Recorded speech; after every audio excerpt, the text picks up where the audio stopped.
collaboration with the Cyprus Mail. This is the Cyprus News Digest with Rosie Charalambous.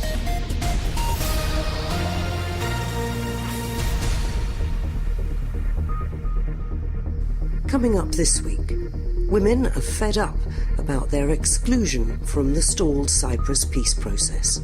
We've had enough. I think we've actually reached overflow. We've had enough.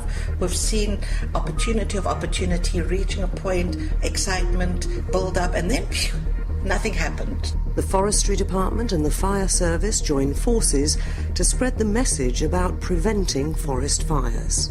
We all know that forest fires is the most destructive agent for forest and other wooded land in Cyprus and all over the whole Mediterranean area. And as technology advances, continuous training is needed to keep cybercrime at bay. They are not only able to get a new fridge, they do it. That's the evolution of the technology. That's again the creativity of the industry. That's perfect because for some instead of things it simplifies life. The Cyprus Women's Lobby recently held a conference in the UN buffer zone in Nicosia entitled Women Island-Wide Uniting for Equality and Sustainable Peace. Now, if you're not familiar with the Cyprus problem, you will not know perhaps that women have been largely excluded from any of the measures that aim to reunify the island. Well, in response to the impasse, there was a diverse group of 26 women peace builders from throughout the island who came together to discuss the major common needs and concerns of women on the island.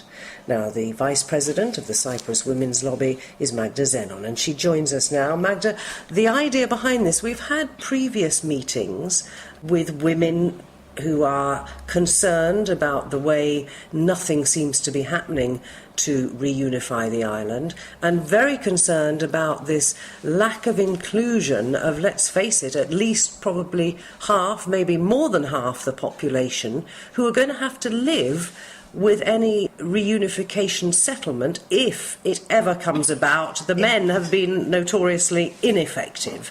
So give us the background to this and what was different about this meeting from the previous ones. Well, I think we've had enough. I think we've actually reached overflow. We've had enough. We've seen opportunity reaching a point, excitement, build up, and then nothing happened. Either something happens and it doesn't work. So we've just had enough. We want to be part of the process. We want to be included in conversation. We know that if they just shift one step to the right, they will find a solution. And we want to be part of that process to help that shift, to get us through to something that is a lot better than what we've got now. Because what we've got now is the possibility of division. And I'm saying it and I'm shaking. You mean partition? Partition. A formal partition, because we're looking at two communities that are moving further and further apart. We're looking at two leaders that started off their terms of office looking as the two best friends that would be the ones that would lead us to a reunited Cyprus, and now there's no conversation. So, well, there's no trust anymore is the problem, isn't it? Yes, there's no trust. Something happened along the line and we've had enough. So what has been brewing up amongst us women peace builders is that enough of the talking. We've done a lot of work, a lot of research on women's participation in peace building and how much it helps a solution and how much it makes getting a solution easier and a solution being more sustainable. So we decided to bring together a diverse group of women. We should say here, sorry to interrupt, that you had the support of the Mediterranean Women Mediators Network and also, I think, the Women's International League for Peace and Freedom. Now tell us a bit about... As well as the Women Mediators across the Commonwealth that was launched at the beginning of the month. Tell us what they can bring with their experiences in other parts of the world. What did they bring to the discussion, which was held, I think, with 13 Turkish Cypriot women and 13 Greek Cypriot women? Yes, we worked really hard and we got a really good, diverse group of women from throughout the island. It was a conscious effort to bring in out-of-towners because a lot of the discussions that happen in Nicosia. So we made a conscious effort to get women from Limassol, Larnaca, Kerinia, Carpas here. We tried really hard. We didn't do badly. And the conversation has just started. And the conversation has started at the end of the research that's happened. It's not what have we done, it's we've done it, let's use it. The one thing that did generate this discussion is that the Mediterranean Women Mediators Network was launched in October of last year. And 3 Cypriot women were invited to join. And it was 3 Greek Cypriot women. So when we got there, we pointed out to them that this is not on. We like island-wide stuff. And they agreed, okay? They agreed. And what they will be doing in the fall is they will be launching a country antenna of the Mediterranean Women Mediators Network that will be made up of an island-wide group of women. So it'll be Turkish Cypriots and Greek Cypriots. But what about the Women's International League for Peace and Freedom? Because they must have the experience in many other regions and be able to draw on that to perhaps advise or point the way forward for us here in Cyprus. Well, the main thing they bring us, or to what the discussion, the initiative we're starting now, and I want this to be really clear, is that their role is only supportive. They have passed, the discussion is Cypriot-centric. Whatever is discussed is led and moved along by the Cypriots. They know we need support. We all need support. Nothing happens in a vacuum. They were very impressed. They said they have never seen in one room so much expertise amongst women. So their role is supportive. The role of mediation has also become very popular because mediation, as compared to arbitration or negotiation, is a lot of what we do at home anyway. You find a win-win situation for what's happening on the ground. So mediation is possibly one way of engaging people, of definitely engaging the women, because women are not engaged in this conversation. And I think that's the biggest problem. They tend to think it's a male problem or they'll sort it out. So with mediation, we want to go out into the field, get women talking, get women engaged, get women interested. So what came up in the conversation, let's say from the Turkish Cypriot women and the Greek Cypriot women? There are always some differences. I'm sure there were also quite a lot of agreements. What was the main thing that came out of it that you feel gives you a kernel on which to work? Well, I think the main thing that came up is that we all agreed that we need an island-wide, non-partisan women's peace-building movement. And when you say non-partisan, you mean non-political party? Yes. Non-political party, because the political parties in both communities have been quite restrictive, to be polite about it. So that was the one overriding thing, is that we need to do this together. And we need to stay out of party politics. We need to talk about the stories, because by talking about the stories that happened in the past, or what we need, or what has happened, you heal and you move on. If you don't talk about the stories, you can't move on. You take the pain and the distrust with you. So the main thing that came out was that. The other thing that came out was that we need to have the conversation that took place at Lythra Palace was one conversation. This conversation needs to happen in a lot more areas island-wide. I'll give you one example. We're living in Nicosia. When you talk about uniforms and armies, it's not something that's pleasant, okay? When you live in Limassol, you worry about the fact that there are not enough police. Okay, so these are things that don't occur to you when you're discussing things like security. So we need to decentralize the discussion. We need to move out. Does that mean that your women participants from Limassol and Paphos can become, let's say, team leaders in their area to engender discussion in village coffee shops, in restaurants, Absolutely. In wherever, and the same in the north? Absolutely, that's the whole idea, because we're not developing a new group, a new organization. The whole idea is to do like a spider's web of little groups everywhere, training where it's necessary, but actually taking the conversation out and people taking the conversation out, because I can't suddenly go to Paphos and have a conversation in a coffee shop. They don't know me. And trust is hard to build, as we all know. So that's why in choosing the women that we chose to come to the meeting, we also chose women that were multipliers, like the BPW that's got members throughout the island, or family planning that's got members throughout the island, or the Girl Guides that have got members throughout the island. Because the whole idea is to lower the conversation from the top to the bottom, because it's the grassroots we want to energize. And when are the next meetings taking place? I presume there is follow-up planned. Of course there's follow-up. We're trying to do something in the summer, but you and I both know that the summer isn't easy to generate. But definitely beginning September, things will start moving, and certainly by October, then the Cyprus antenna of the Mediterranean Women's Mediators Network will be launched. So things are happening because there's a lot of energy, there's a lot of good thoughts, and we aren't going to stop now. We can't. It's depressing to stop now because this is our last opportunity. So if somebody's listening to this and thinks, I want to find out more, I'd like to be at those discussions, how do they get in touch with you? It's a bit dodgy on social media, isn't it? Because there is so much opposition from particularly rejectionist far-right wingers and so on. Or do you have a Facebook page or something? No, we haven't developed a Facebook page because, as I said, we're not developing a new organisation. They can either send me a message personally on Facebook or they can send a message to the Cyprus Women's Lobby page and we will get in touch, because we definitely aren't being exclusive. Whoever wants to join has got to be on board, and even if you don't want to join, I'm going to make you join, because this is not about me or anyone individually doing something for themselves. This has got to be a collective effort. If you'd like to join that collective effort, then do get in touch with the Cyprus Women's Lobby. They have a Facebook page, and you too could be, after the summer break, involved in that movement for unity and equality and a sustainable peace in Cyprus. This is the Cyprus News Digest with Rosie Charalambous. It's that time of year again in Cyprus when the threat from forest fires is high. There are an average of 162 forest fires every year in Cyprus, and they burn around 2,500 hectares, not to mention the recent fire that also took the lives of many animals and destroyed beehives. So it's a big problem at this time of year, and a campaign was launched last week to try and make people more aware of how they can help. Joining us on the programme this week is the head of the Forest Department, Charalambous Alexandrou.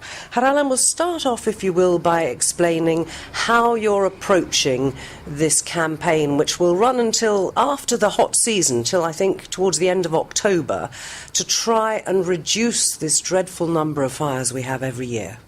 Yeah, I will start by saying that we all know that forest fires is the most destructive agent for forests and other wooded land in Cyprus and all over the whole Mediterranean area. So our effort is continuous, is permanent, try to work across all the fields, from prevention to early detection and early suppression, to make it a success, to lower this risk and to lower the damages. Okay?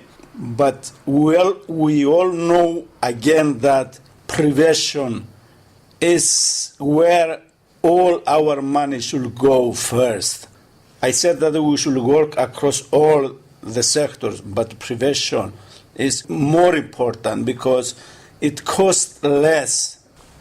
So our efforts is, we started this campaign, but our campaign is continuous. We just announced this campaign. Okay, so you're trying to make it more high profile, basically. But listen, this goes on every year. And surely by now, we're all aware of what we shouldn't do. Yeah, but we do have, let's say, good results. If you have been made this conversation 5 or 7 years ago, I will say that the number of fires, it was 116, but 200. So it's working. It's working, of course it's working, but we still have fires, and we are going to have fires. Okay, now let's separate as well those that are started by arson. I've never understood somebody who would do that on purpose. Yeah, but let's look at things like the recent fire that I think was started by a spark from a piece of cutting machinery or a welding or something like that.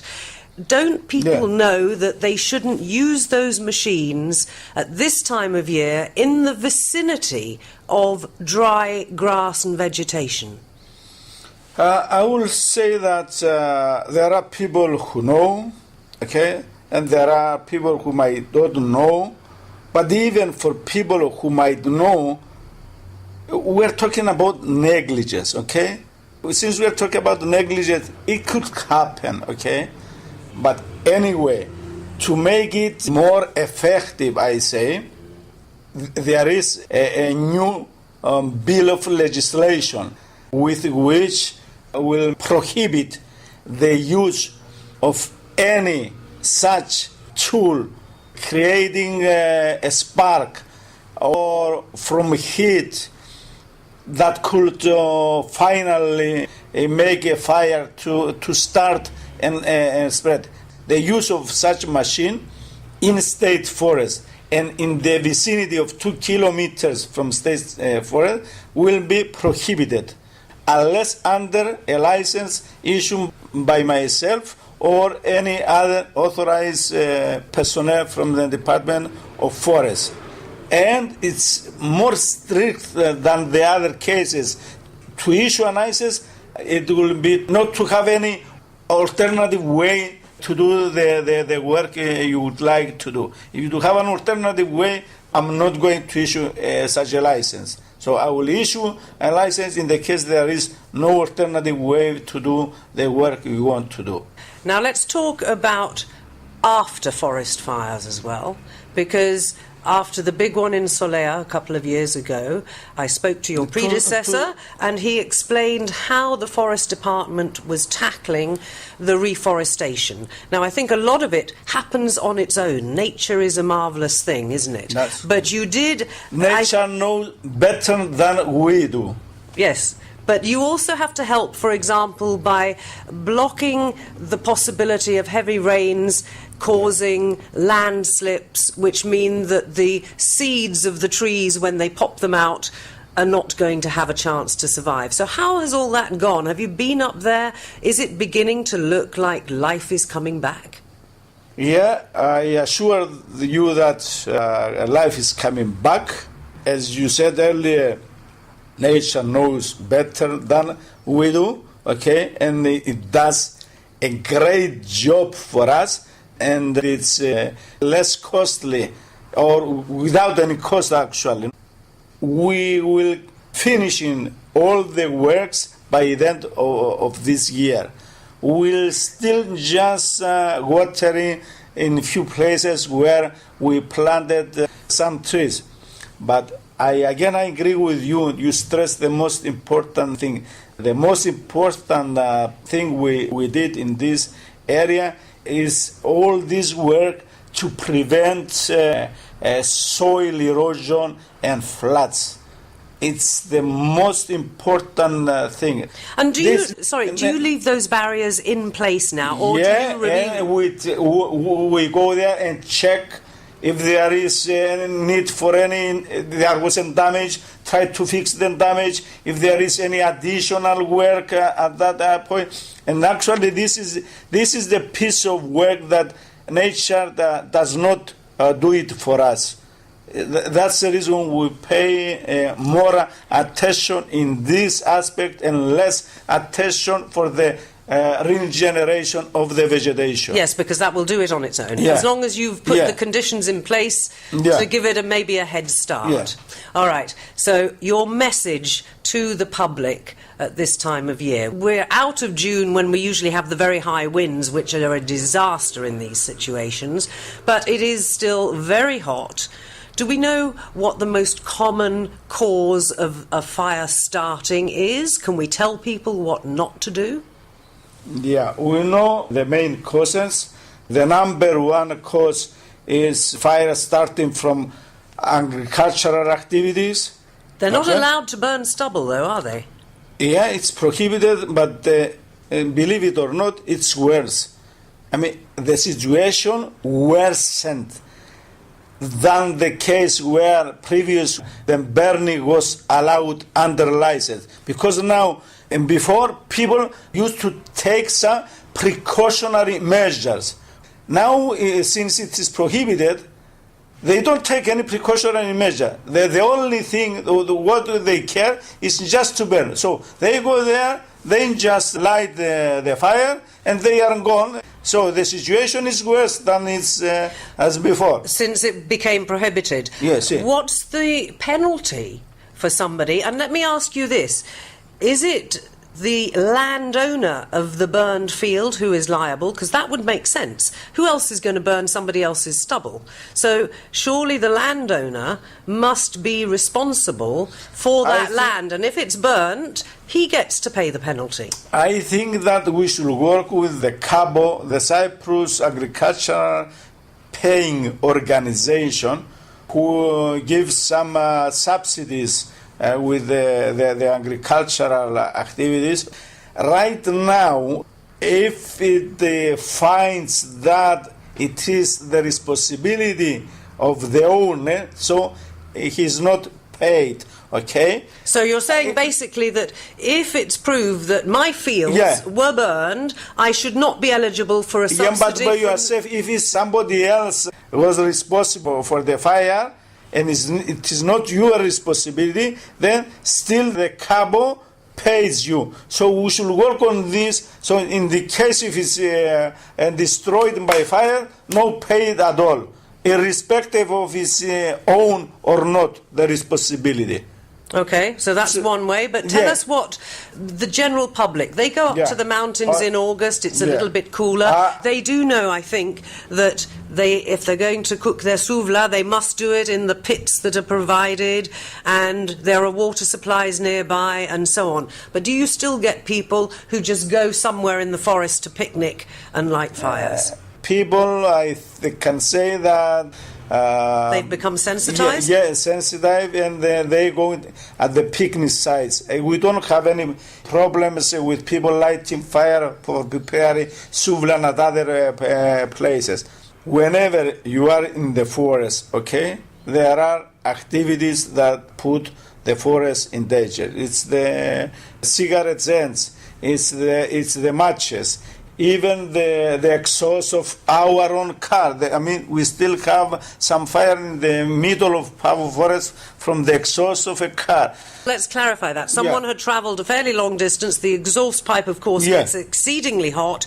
And if you park in an area of long, dry grass, that's enough sometimes to just set it off. That's correct. So I urge people to be vigilant so as not to be responsible to start a fire. In case they see a fire, please call 1407 or 112 to react as soon as possible. Okay, that's 112 or 1407, the numbers that you should call if you see even a wispy bit of smoke anywhere in Cyprus during the summer, so that the Forest Department, the fire service and everybody else who is galvanised to fighting these dreadful fires can be there as soon as possible. Those numbers once again, 1407 or 112. Our thanks to the head of the Forest Department, Charalambous Alexandrou, for putting us in the picture. Keep up to date with events in Cyprus and around the world with the Cyprus News Digest. Last month we covered the conference held in Nicosia on cybercrime. Speakers came from all over, and one of them was Yves Vandermeer. He's the chair of the European Cybercrime Training and Education Group, and he spoke about taking what he called an agile approach. I asked him what exactly he meant by that. So far, we developed a course, 1 week course, or some courses are 3 weeks courses, that we develop and that then becomes available for the law enforcement for free. But the problem is that our topics are always about IT crime and computer forensics. And it is not the same as for other topics for law enforcement, because those topics are evaluating quite quickly. It means that we need to find a way to update the course materials quite quickly too, otherwise we will be totally outdated, and so the police officers making the investigation will probably not discover the traces and allowing to catch the criminals. So the agile approach is a new system that we put in place, which is allowing us to quickly develop in less than 3 months a short course or update an existing large course on a specific topic to address the needs. And let's talk about the needs, because cybercrime is on the increase, isn't it? It's, in a sense, for fraudsters and anybody else who wants to break the law, it's an easy option. They can do it from home. Yeah, it's in the past to get money from a bank, you have to take risk and probably put your life in danger because the police has sometimes the possibility to shoot you. Now it's totally different. You are totally right. They can do that from home. It can be students. It can be common criminals. It can be spies. And nowadays we see a lot of things occurring using the new technologies. So it means that, yes, more and more investigations are related fully or partially to the new IT world and the IT crime. What about the onion and the dark web? That's very much a tool for some of these criminals, isn't it? Yeah, that's a tool not only for criminals. I doubt that the people who create the concept of the onion, the Tor network, made that for criminals. They made that for freedom of speech, and for some countries is something important. By the way, criminals are always searching what may facilitate their crimes, so they quickly identify that as a method to search for anonymization. By the way, it is not fully anonymized, and obviously it makes the investigation a bit more complex, taking a bit more time, but in some case we can trace the criminals because following the network connection, the IT connection, is not only the only way to get the criminal. We have other way to investigate, and it's not a bulletproof system to protect them from the justice and from prosecution. But I guess that you're always looking for new methods, new ideas, because it always seems that the good guys are playing catch-up and the bad guys are really quite good at getting one step ahead. Yeah, that's one of the soft skills that we expect from law enforcement investigators, is that criminals are very creative, but from my experience, the police officers are very creative too, and they are always based on the experience, combined with the expertise and the capacity building approach, providing them knowledge on the topics. They can discover new methods or new ways to catch the criminals at the end. What about the Internet of Things? So much IA now is going to be entering our homes. It's going to change the whole way we live, I imagine. People are going to be able to break into your fridge, for example. I mean, there's a whole new ball game out there that I think most of us don't really yet understand. But again, you've got to keep ahead of that because it means that we're all more vulnerable, doesn't it? Yes, you are totally right. They are not only able to get in your fridge, they do it. And that's the evolution of the technology. That's, again, the creativity of the industry. That's perfect because for some Internet of Things, it simplified the life and it's a very good thing. Again, the criminals identified good ways to abuse the system or to use the system to go deeper in some industry parts and so on, and including in the privacy of the Internet of Things installed in homes.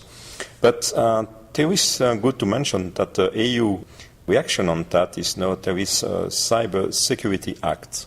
And the Cyber Security Act mandates the European Agency for the IT Security, ENISA, on a way that they will develop certification of a bit of everything, like it exists now for toys for children.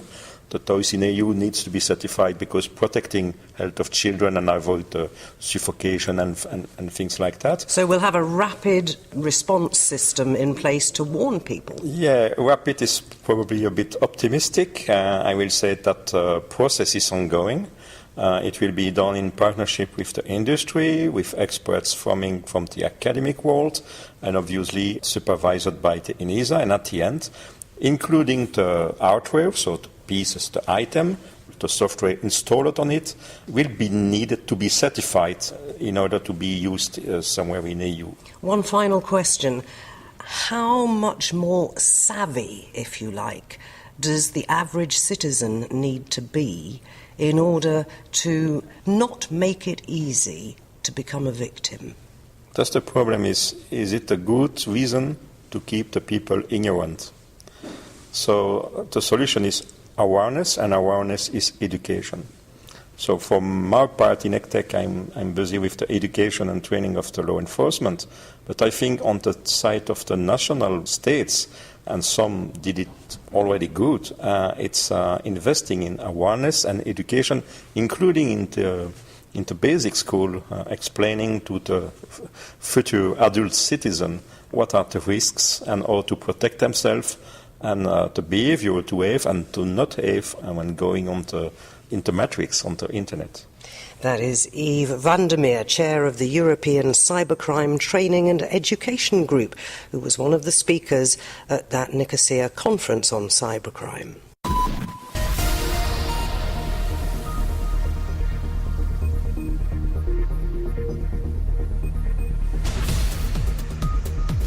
Well, that about wraps up this edition of the Cyprus News Digest. Many thanks for your company. Hope you'll join me next week. Till we meet again, take care and God bless. Bye-bye now.